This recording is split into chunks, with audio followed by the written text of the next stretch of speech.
हमारे यहाँ बासी भोजन को तो बड़ा रोग कारक माना गया है, पर जितना भी आप विदेशी भोजन है वहां भोजन की विविधता नहीं है। देखो मैं एक बात बताना चाहता हूं, हमारी देश की खासियत है, जितनी तरह के भोजन भारतवर्ष में बनाए जाते हैं, जितनी विविधता भारत में भोजन में है, और जितने तरह के इंग्रेडिएंट यूज किए जाते हैं, जितने तरह के तत्व प्रयोग किए जाते हैं, दुनिया में कहीं भी प्रयोग नहीं किए जाते हैं। ये हमारी ताकत है, तो इसको समझिए, इसको मत भूलिए।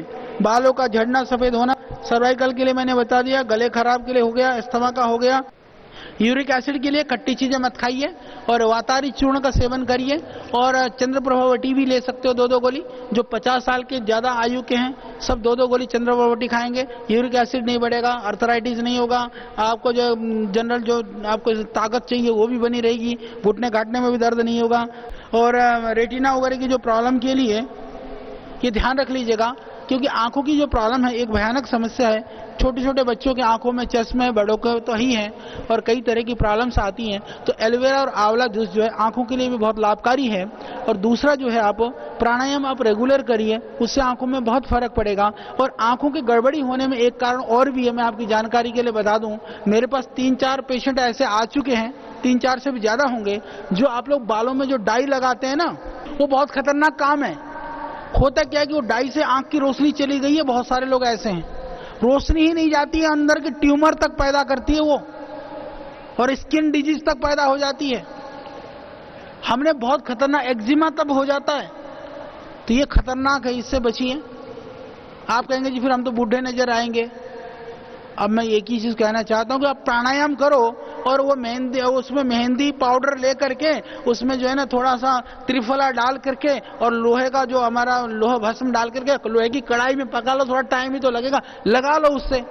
वो ऐसे नहीं लगोगे, आजकल तो वो रंग बिरंगी डाई करने का भी तो फैशन है, आप और सुंदर लगोगे, तो वही कर लो बेशक। मैं इतना ही बताना चाहता हूं, अभी इंटरनेशनली कुछ वर्ष पहले एक बहुत बड़ा रिसर्च हुआ, उन लोगों ने पाया कि जो ऑर्नामेंटल प्लांट्स भी यदि घर के आसपास होते हैं या घर में रखे होते हैं तो स्ट्रेस लेवल कम होता है, परंतु उसमें कुछ बहुत टॉक्सिक टाइप भी होते हैं। इसकी जगह पर यदि आप अपने घर में औषधीय पौधे को रखते हैं, तुलसी को रखते हैं, एलोवेरा रखते हैं, या गिलोय लगाते हैं, ऐसे पौधे लगाएंगे तो वह आपको सेवन करने से तो लाभ होगा ही होगा, घर में रहने से भी बहुत सारी बीमारियों से, विकारों से आपको बचा सकते हैं। तो इसलिए पौधों से प्यार करिए, और उनको, पौधों को जितनी जगह है उनको जरूर लगाइए। और यदि आप मोटा होना चाहते हैं तो आप अश्वगंधा, जैसे मैंने बताया, उसका सेवन भी करिए, और प्राणायाम रेगुलर करिए। खाने में जो खाने से आपको ज्यादा दस्त न लगे, ऐसी चीजों का आप सेवन करिए, मोटापा अपने आप बढ़ेगा। हार्ट की प्रॉब्लम के लिए भी जैसे मैंने बताया कि प्राणायाम आप रेगुलर करते रहिए, और हमने देखा है हार्ट की जो जितना हमको हार्ट की जो हार्ट फंक्शन के लिए जितनी शरीर में जिनको बहुत कमजोरी है, ब्लॉकेज है, उन सारी स्थितियों में सामान्य रूप से अर्जुन की जो छाल है उसका काढ़ा बना करके चाय की तरह से आप लोग पीते रहें, उससे आराम हो जाएगा। और जहां पर भी आपके पास जमीन पड़ी है, मैं इतना ही निवेदन करना चाहता हूं, क्योंकि जड़ी बूटियां उगाने के लिए जैसे तुलसी आप उगा सकते हैं, वह आप कहीं भी प्रयोग हो सकता है, अश्वगंधा है, शतावर है, गिलोय है, इनको उगा सकते हैं आप लोग। चिकनगुनिया की वजह से मैं आपको बताता हूं, गिलोय का काढ़ा, गिलोय घनबटी, ये अद्भुत है। चिकनगुनिया के बाद में जो शरीर में दर्द रह जाता है बहुत लंबे समय तक, चिकनगुनिया तो ठीक हो गया पर शरीर में दर्द रह गया, उसके लिए आप क्या करिए, एक तो कैश्योर गुग्गुलू, आयुर्वेद का कैश्योर गुग्गुलू होता है एक, उसकी 2-2 गोली ले लीजिए, साथ में शिलाजित रसायन की 2-2 गोली ले लीजिए। ये 4-4 गोली सुबह शाम आप ले लीजिए, उससे दर्द तुरंत ठीक हो जाएगा, और उससे पेट वगैरह भी ठीक रहेगा। बाकी दूध में मुनक्का डाल करके उबाल करके पीजिए, उससे डाइजेशन भी ठीक होगा, लीवर भी ठीक होगा, भूख भी लगेगी। गिलोय का काढ़ा उबाल करके आपको पीना है, गिलोय के घनबटी सुबह शाम लेनी है, कैश्योर गुग्गुलू की 2-2 गोली, शिलाजित रसायन की 2-2 गोली सुबह शाम लेना है। इसके अलावा दूध में मुनक्का डाल करके 10-15 मुनक्का डाल करके उबाल लीजिए, और उससे शाम को दे दीजिए, लाभ हो जाएगा। जुकाम के लिए आप प्राणायाम रेगुलर करिए, और जैसे मैंने बताया बादाम रोगन गाय का घी डाल लीजिए, ज़्यादा है तो षडबिंदु तेल डाल सकते हैं। औषधि के लिए एक हमारा स्वासारी क्वाथ है, काढ़ा पी सकते हैं। और दूध, छाछ, रोटी ले सकते हैं। दूध के साथ रोटी खा रहे हो तो आप तो दूध के साथ मत लेना, इतना ध्यान रख लीजिएगा। हाथ पैरों में सुन्नता है तो प्राणायाम करते रहिए। जैसे मैंने बताया कि उसके लिए जो सामान्य जो प्रयोग है, आप चंद्रप्रभा वटी ले सकते हैं। भोजन करने के बाद में जो भोजन वगैरह वापस आ जाता है, जो रिफ्लेक्ट हो जाता है, उसके लिए आपको करने की जरूरत है कि आप एक तो कम आहार लें, हल्का आहार ले लें। जो दूध में मुनक्का उबाल करके पीने के लिए मैंने कहा वो बहुत लाभकारी है। ऐसे रोगी जो है आप मुलेठी का काढ़ा बना करके सुबह शाम पीते हैं तो बहुत ही लाभकारी है। और जिनको थकान होती है, बुखार सा लगा रहता है, उनके लिए भी जो मुनक्का वाला दूध वाला प्रयोग है बहुत अच्छा है। और निरापद प्रयोग है, अश्वगंधा का पाउडर ले सकते हैं सुबह शाम। यदि ज़्यादा स्ट्रेस या ज़्यादा सिर में थकान या तनाव लगता है, या किसी को बच्चे के हिसाब से याददाश्त के लिए, मेमोरी के लिए, या आपको भी कई बार आयु के बाद में या थोड़ा सा परेशानी फील होती है, तो मेधावटी एक गोली या दो गोली आप लोग ले सकते हैं। गुलर का दूध पीने से दस्त ठीक हो जाते थे। गुलर बहुत अच्छी चीज है, दस्तों को रोकने के लिए गुलर की सब्जी भी खा सकते हैं और उसको फल का भी ले सकते हैं। और आयुर्वेद में गुलर की दवाई तो नहीं, कुटज घनबटी है दस्तों को रोकने के लिए। सब रोगों की एक दवाई है कि आप आनंदित रहें, प्रसन्न रहें, अपने अंदर, अपने जीवन में, अपने कार्यों में सकारात्मकता लाएं। हरितकी हरड़ के लिए बोलते हैं। आयुर्वेद में हरड़ की बहुत प्रशंसा है। और चलो भाई ने हरितकी पूछ ली, उसकी कहानी सुना देता हूं। आयुर्वेद में ऐसा लिखा है, यस्य माता गृह नास्ति तस्य माता हरितकी, कदाचित कुप्यते माता नो कदाचित हरितकी। अब अर्थ बता दूं कि जिसके घर में मां नहीं है वो हरड़ उसके लिए मां है। और बोले मां तो फिर भी कभी कभी नाराज हो जाती है, बोले हरड़ कभी भी नाराज नहीं होती। ये प्रशंसा आयुर्वेद में हरड़ की। और मैं आपको बताता हूँ, ये कब्ज के लिए भी बहुत बढ़िया है, गले के लिए भी बढ़िया है। जैसे छोटे बच्चों को कब्ज है तो आप क्या करें, या जिनका बहुत पेट तो गैस बनती रहती है, कब्ज है, उसके लिए भी एक उपाय बता देता हूँ। छोटी हरड़ को लेकर के आप, छोटी हरड़ को क्या करें, थोड़ी सी कैस्टर ऑयल, जिसको एरंड का तेल बोलते हैं, मेडिकल स्टोर में मिल जाएगा।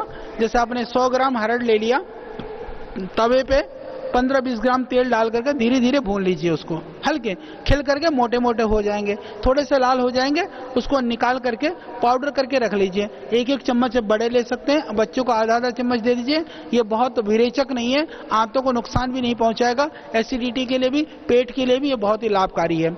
और जो बड़े लोग हैं, छोटी हरड़ को कई बार आपने देखा होगा गाँव के बुजुर्ग चूसते भी रहते हैं, उसको लेकर के आप चूस भी सकते हैं, अद्भुत है। जी बाबा, आपने बहुत अच्छा काम किया कि बड़ी जड़ी बूटियां आपने जो है देखी हैं और ढूंढी भी हैं, और पता लगा कि आपके 2-3 बहुत विस्तृत रूप से कोई ग्रंथ आ रहा है।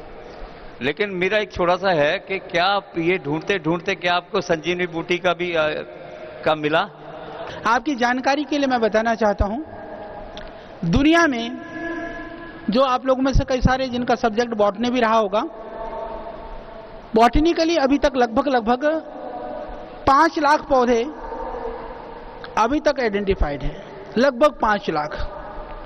सारी दुनिया की मैं बात कर रहा हूं। उन 5 लाख पौधों में से हमने, हमारी टीम ने, साइंटिस्टों ने, सब मेरे पास टीम है, टीम काम करती है, उनके साथ मैं भी काम करता हूं। हम लोगों ने मिलकर के लगभग अभी तक 65,000 पौधे जो मेडिसिनल प्लांट्स हैं उनको हमने आइडेंटिफाई किया है। अभी तक 65,000 पौधे। और आपकी जानकारी के लिए मैं बताना चाहता हूं, हमारी आयुर्वेद की परंपरा में टोटल पौधे जिनका हमारे निघंटुओं में, हमारे शास्त्रों में, ग्रंथों में वर्णन है, उनकी संख्या मात्र 600 है। यदि सभी ग्रंथों को मिलाकर के इकट्ठे करते हैं, उनकी संख्या लगभग 900 होती है। 900 के लगभग पौधे वो हमारे शास्त्रों में हैं। यदि मैं ट्रेडिशनल जो हमारी जो जिसको इथनोबॉटनी बोलते हैं, उसके हिसाब से यदि हम ढूंढें तो जाकर के हिंदुस्तान में 3-4 हजार पौधे होते हैं जो औषधीय रूप से प्रयोग किए जा रहे हैं या प्रयोग किए जा सकते हैं, जिनका डॉक्यूमेंटेशन है या जिनका वैसे वर्णन है। तो उसके बाद में हमको लगा कि हम जब पेड़ पौधों की बात कर रहे हैं तो हम पूरी दुनिया की क्यों ना करें। हमने पूरी जी जान से हम जुटे पड़े हैं। अब उसका वर्ल्ड हर्बल इंसाइक्लोपीडिया का काम पतंजलि योगपीठ से हो रहा है। जिस दिन ये काम होगा, मैं आपकी जानकारी के लिए बताना चाहता हूं, हमारा लक्ष्य है कि हम 4-5 साल में इस काम को पूरा करने का लक्ष्य रख करके चल रहे हैं। हो सकता है 2-4 साल और लगे। लगभग 1.5 लाख पेज का यह टोटल डॉक्यूमेंटेशन होगा। 1.5 लाख पेज में जाकर के लगभग 150 से ज्यादा वॉल्यूम में यह काम पूरा होगा। और दूसरी बात मैं आपको बताना चाहता हूं, इसी संदर्भ में यह हमारा छोटा सा हर्बल गार्डन है। ये अभी लगभग अभी तो ऑफिशियली ओपन भी नहीं हुआ है, आप लोग घूम भी लीजिएगा चाहे। इसमें यहाँ पर करीबन 900 प्रजातियां हैं। यह हिंदुस्तान का छोटा सा किंतु सबसे ज्यादा जड़ी बूटियों वाला हर्बल गार्डन ये आपके इस रोड के उस तरफ है। तो यह भी हमने यहाँ पर बनाया। तीसरी चीज यहाँ पर हमने बनाया है, ये पहला आयुर्वेद का म्यूजियम भी है। आयुर्वेद का म्यूजियम है नहीं है देश के अंदर, कि आयुर्वेद की कैसे चिकित्सा होती थी, कैसे लोग देखते थे। सब लोगों की, ऋषि महर्षियों की हमने मूर्तियां बना करके, गुफा बना करके सब तैयार कर रखा है। इसके अतिरिक्त एक काम और, जो अद्भुत काम, क्योंकि जब टैक्सोनॉमी की बात आती है, मॉडर्न बॉटनी की बात आती है, तो हम लोग विदेश की ओर देखते हैं। रॉयल बॉटनिकल गार्डन, जिसको क्यू गार्डन के नाम से भी जाना जाता है, वहां पर उन्होंने बहुत काम किया है, बहुत अनुसंधान किया है। किया ही नहीं, वो लगातार करते हैं, निरंतर उसके अंदर परिष्कृत करते रहते हैं। उन लोगों के पास जो प्लांट्स हैं, उन प्लांट्स के जो कैनवास के ऊपर पेंटिंग्स, हैंडमेड जो पेंटिंग होती है, वो करीबन 11,000 पौधों की वहां पर उनके यहां पेंटिंग्स हैं। और आपकी जानकारी के लिए, आप जानते हैं बहुत सारे आप लोग आर्टिस्ट भी होंगे, बनाते होंगे, कैनवास के ऊपर पेंटिंग्स बनाते होंगे। हमने अभी तक करीबन 18,000 पौधों की पेंटिंग्स बना चुके हैं। करीबन 3.5 किलोमीटर तो मेरा कैनवास लग चुका है। उसको लंबाई में जोड़े ना, जो थान जो होती कपड़े की, 3.5 किलोमीटर। और मेरा लक्ष्य है, भगवान ने चाहा तो जो 64-65 हजार जो पौधे हमने आइडेंटिफाई किया है, उनका या तो हम पेंटिंग्स बनाएंगे, या तो हम उनका लाइन ड्राइंग का भी काम हमारे यहाँ चल रहा है। ये दुनिया का अद्भुत काम है, क्योंकि एक पेंटिंग बनाने में एक आर्टिस्ट को 3 से 5 दिन लगते हैं। तो आप सोचिए कितने लोगों ने कितने दिन में काम किया होगा। वो भी पागलपन है, वो भी मस्ती है। आपने छेड़ा इसलिए मैंने बताया। अब आप आइए संजीवनी के ऊपर। दरअसल क्या है कि कुछ चीजें हमारे यहाँ परंपरा में वो चीजें आ जाती हैं कि हम फिर उसकी अद्भुत पने की जो है ना कल्पना में रह जाते हैं कि क्या संजीवनी, ये तो संजीवनी है। संजीवनी कहते ही हमारे मन में आता है अमरत्व वाली कोई औषधि। संजीवनी जो शब्द है वह न तो रामायण से पहले कभी प्रयोग हुआ, न रामायण के बाद में कभी प्रयोग हुआ। संजीवनी का वर्णन सिर्फ रामायण में है। वाल्मीकि जी ने भी लिख दिया है, महर्षि ने, तुलसीदास जी ने भी लिखा है। जहां संजीवनी का वर्णन है वहां पर 4 शब्द आते हैं, 4 नाम। मृत संजीवनी, विशल्यकर्णी, संधानकर्णी, सुवर्णकर्णी, ये 4 शब्द आते हैं। ये 4 तरह की औषधियां हैं। फिर हमने उसको और गहराई में हम गए, हमने कहा ये 4 जो औषधियों के नाम हैं, ये 4 नाम हैं, ये 4 समूह हैं। ये तो पक्का हो गया कि संजीवनी कोई इकलौती कोई औषधि नहीं है, ये 4 औषधियां हैं। और हो सकता है कि 4 औषधियों का समूह भी हो। उसके बाद फिर हमने और गहराई में हम उतर करके हमने देखा कि मृत संजीवनी का क्या काम है। जब मृत संजीवनी की बात आती है, हम उसी को जनरली बोलचाल की भाषा में संजीवनी बोलते हैं। मृत संजीवनी का क्या काम है? मृत संजीवनी का कार्य है कि यदि कोई चोट लगने से कोमा में चला गया हो, ध्यान से सुनना मेरी बात, यानी कि मस्तिष्क में आघात होने से वो कोमा में हो, उस कोमा से, उस मूर्छा से बाहर निकालने का काम वह मृत संजीवनी का है। और उसके साथ में 2-3 कहानियां और हैं जो बहुत समझने की और सुनने की बात है। वैद्य सुषेण को पकड़ करके लाए हनुमान जी। सबसे बड़ी बात है कि चिकित्सक को, चाहे वो मित्र हो, चाहे शत्रु हो, चाहे कोई भी हो, इस भाव से जाना चाहिए कि वह चिकित्सक है, जीवन देना उसका काम है। तो ले आए, उसने कहा ठीक है मैं इसको ठीक करता हूं। उसने ये नहीं कहा कि तू मेरे बॉस को मारने के लिए आया है, मारने वाला है, इसलिए तेरी नहीं करूंगा, ठीक करता हूं। औषधि बताई कि जाओ द्रोणगिरी पर्वत पर, वहां पर एक ऐसी औषधि है, उसको लेकर के आओ। लाने की 2 शर्त थी। पहली शर्त क्या थी? उन्होंने कहा कि सवेरा होने से पहले ले आना। तो सवेरा होने से पहले लेकर के आना, सूर्योदय से पहले। इसका अर्थ क्या सोचते हैं आप? इसका अर्थ जो मैंने फिर गहराई में ढूंढा, मेरा दिमाग घुमा कि सवेरा होने के बाद में तो ऐसी तो कोई बात नहीं, सूर्योदय होने और न होने में तो 1 मिनट पहले और 1 मिनट बाद भी तो हो सकता है। भाई 1 मिनट में तो कोई मरेगा नहीं।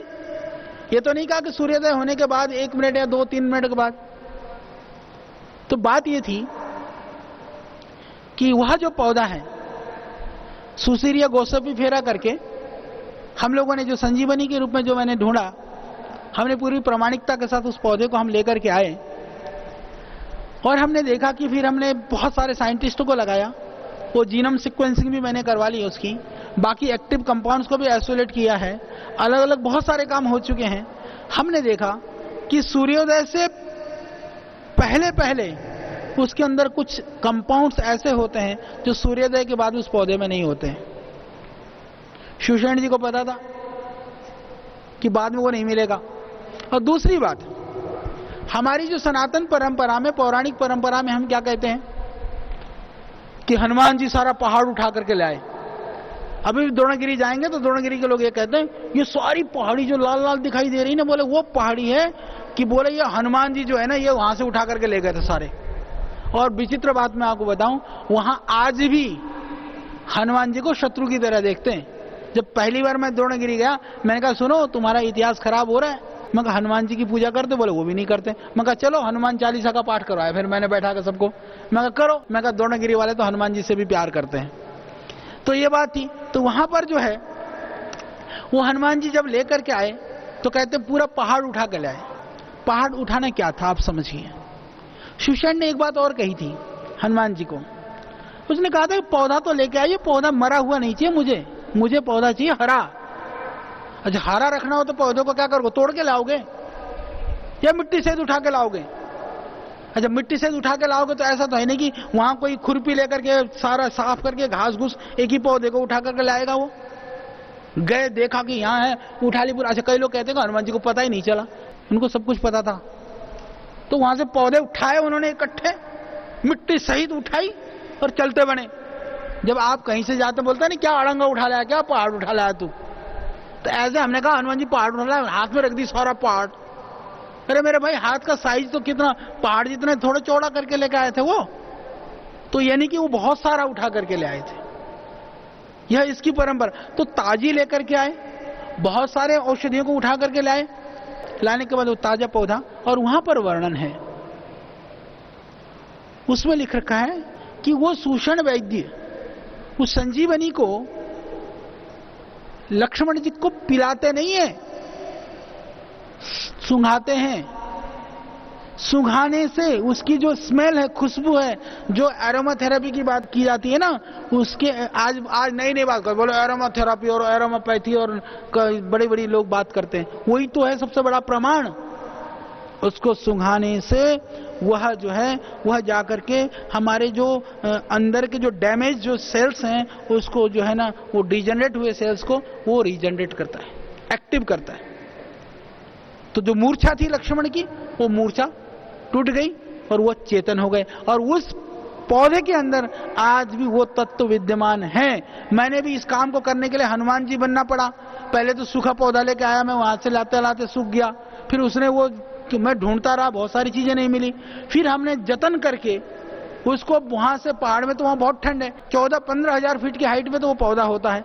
फिर बाद में हमने गाड़ी में अंदर वो भी बर्फ में रख करके उसको जिंदा ला करके लैब में ले जाकर के जिंदे के ऊपर ही हमने काम किया।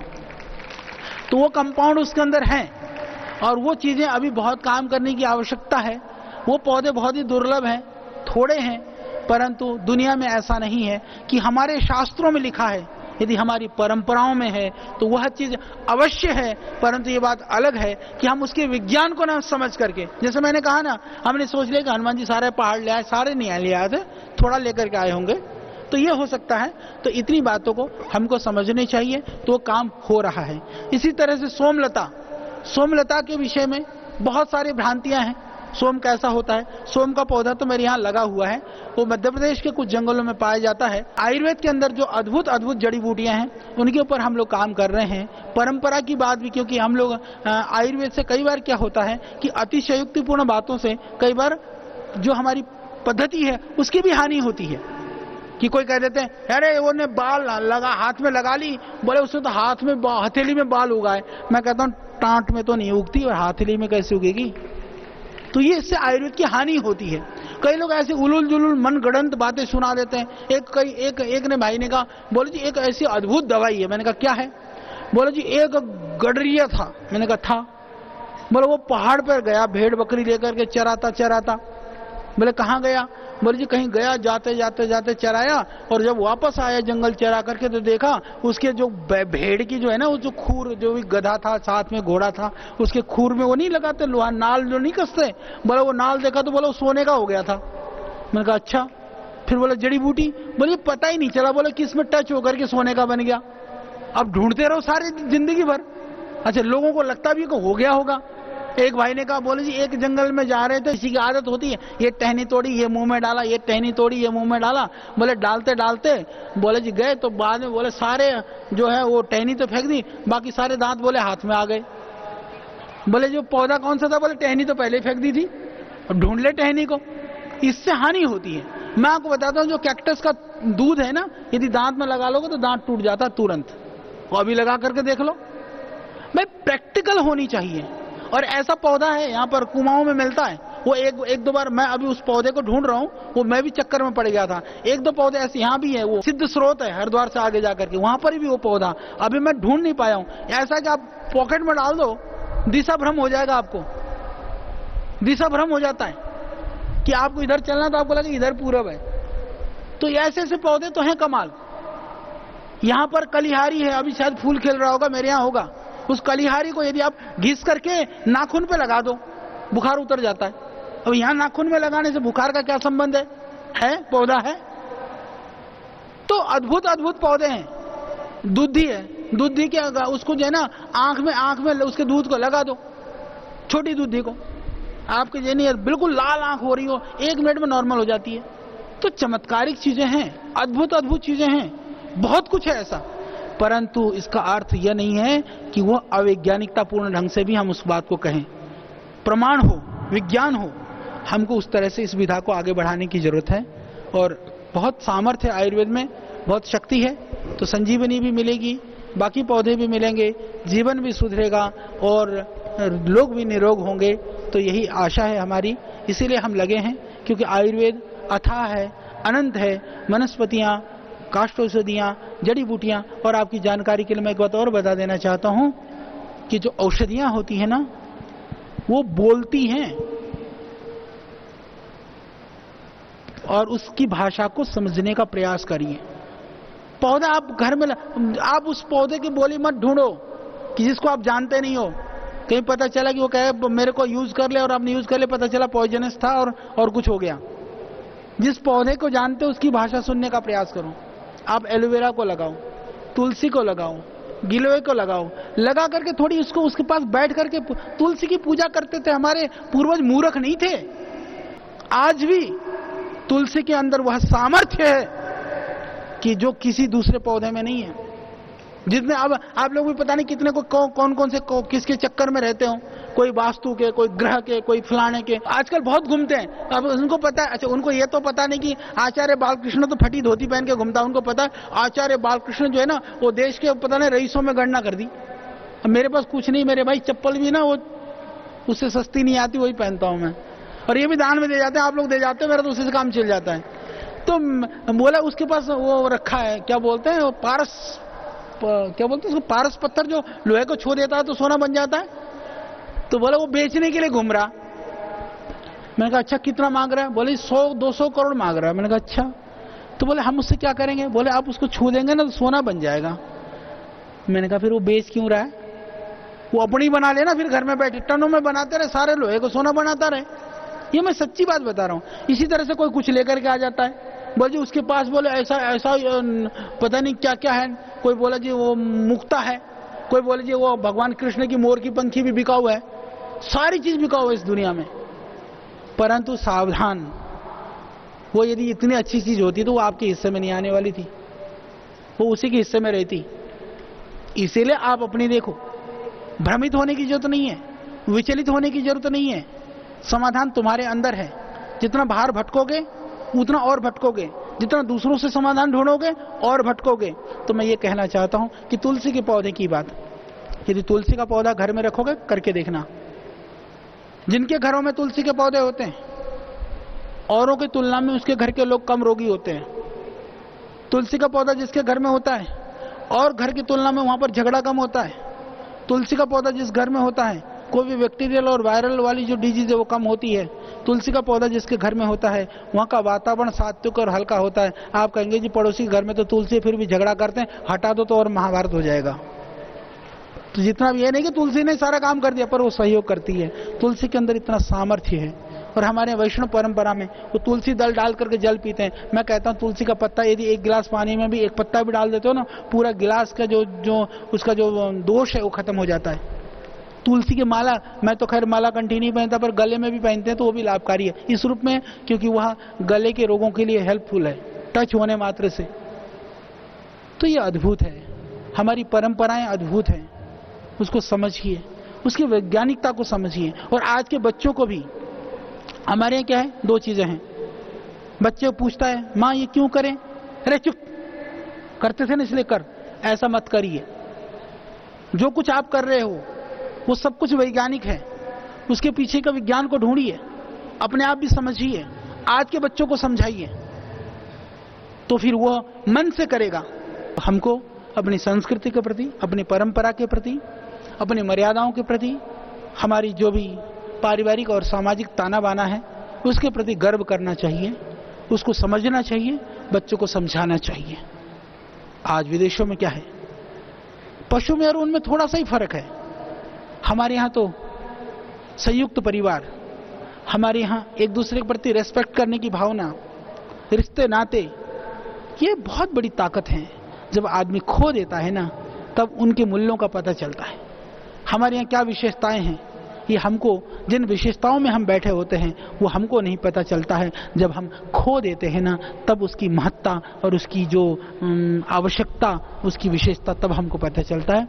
तो आप उसको समझिए, आगे बढ़िए। आप लोगों को मेरी शुभकामनाएं। परमात्मा आपको इतनी शक्ति दें, इतना सामर्थ्य दें, आपके जीवन में इतना आनंद दें कि आप लोग सब आनंदित रह करके सब लोगों को आप आनंदित कर सकें। बहुत बहुत धन्यवाद, बहुत बहुत प्रणाम। ओम।